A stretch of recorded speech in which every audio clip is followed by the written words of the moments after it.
Hi, I'm Nikki, the Obsessive Bookseller. Welcome to my channel. Today I'd like to review Elder Race by Adrian Tchaikovsky. It's a standalone novella, science fiction, and my fourth sampling from this author. And I gotta say, it's not my favorite. Wasn't a bad read, but the appeal to me for the story was discovering what's inside the structure on the cover and seeing how that relates to the people who live in this world. And that was really satisfying. I enjoyed every aspect about that. He took a lot of time to build a connection with the characters, and I really like the dynamics between everybody in the story. He played around with communication barriers that weren't just magically solved by technology, because even though you can convey the word, you really can't create the context around it usually. With words like science, you say science to someone who doesn't know what that is, then all they hear is magic. So there was some great dynamics with that. I also really love this author for his creativity.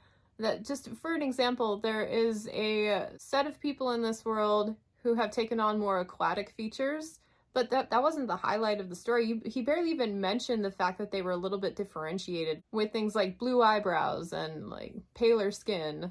And that seems to be a standard with him. He has got so many creative ideas that he can just throw a bunch in as afterthoughts to enhance his world and not really even touch on it. He did the same thing to me in Children of Time.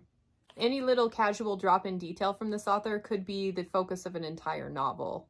So I really love his world building. There was a technology element in this one that was particularly interesting. So it's a switch in your head that you can turn your emotions on and off.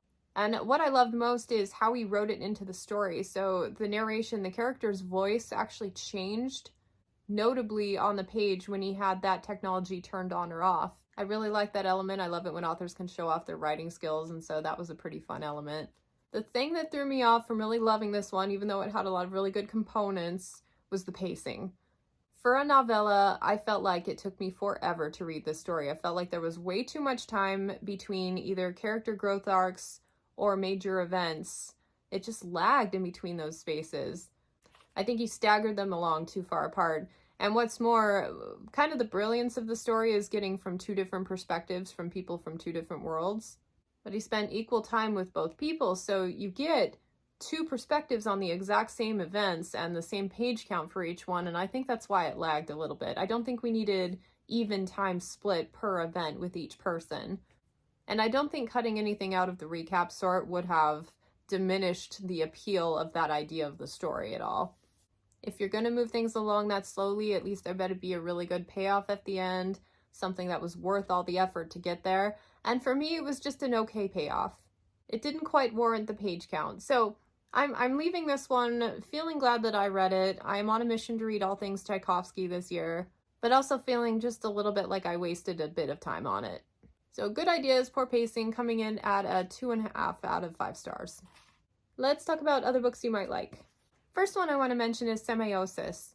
It's a book where they're on a foreign planet with a bunch of flora and fauna that kind of has an idea of its own on how it wants things to go and kind of enforces its will a bit.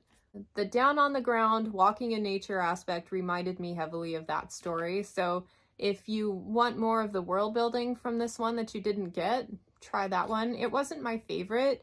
It had kind of a generational bounce around, so I didn't really ever feel connected to the characters, but there are a lot of people who really enjoyed that one a lot more than I did. Take it with a grain of salt. The world building aspect and the atmosphere it creates is definitely worth checking out for. Girl of Fire and Thorns by Ray Carson. This is my favorite YA book. One of the main characters in Elder Race reminded me strongly of the main character in this one. I really liked her spark of fire and her attitude and willingness to put herself in danger to make things happen to protect her country. For character comparison, I like this pick. Leviathan Lakes by James S. A. Corey. If you liked the biological component to this story, but wanted it expanded on a little bit, try The Expanse. It reminded me a lot of technologies in this book, and to boot, this is one of my all-time favorite sci-fi series, so anytime I'm talking to anyone even mildly interested in sci-fi, I'm like, have you read this one? Read it, it's really good. Children of Time, my favorite work by Adrian Tchaikovsky. And surprisingly, Elder Race had a lot of similar components to this one, only I liked how he did things better in here. Nothing was off for me in this book. I love the pacing, the characters, the world building, everything. The writing, all of it. So good. If you are new to his works, don't start with Elder Race, even though it's shorter. Dive right into this one. And The Floating Island by Elizabeth Hayden. Not even necessarily the water creatures reminded me of this one, even though that was definitely a similar component, but the pacing and the act of the characters getting from one place to another and the kind of the cool world building around them reminded me of this middle grade series. And really, the conflicts weren't that much more sophisticated. If anything, I think this one had around the same world count, but it had just a lot more depth and richness to it and better pacing. Momentum really is important when it comes to novellas. That's my lineup. I want to take a minute to thank my patrons. Thank you so much for supporting my content and just being there to converse with me on a daily basis. You give me the motivation that I need to keep doing this every day, and I'm truly grateful.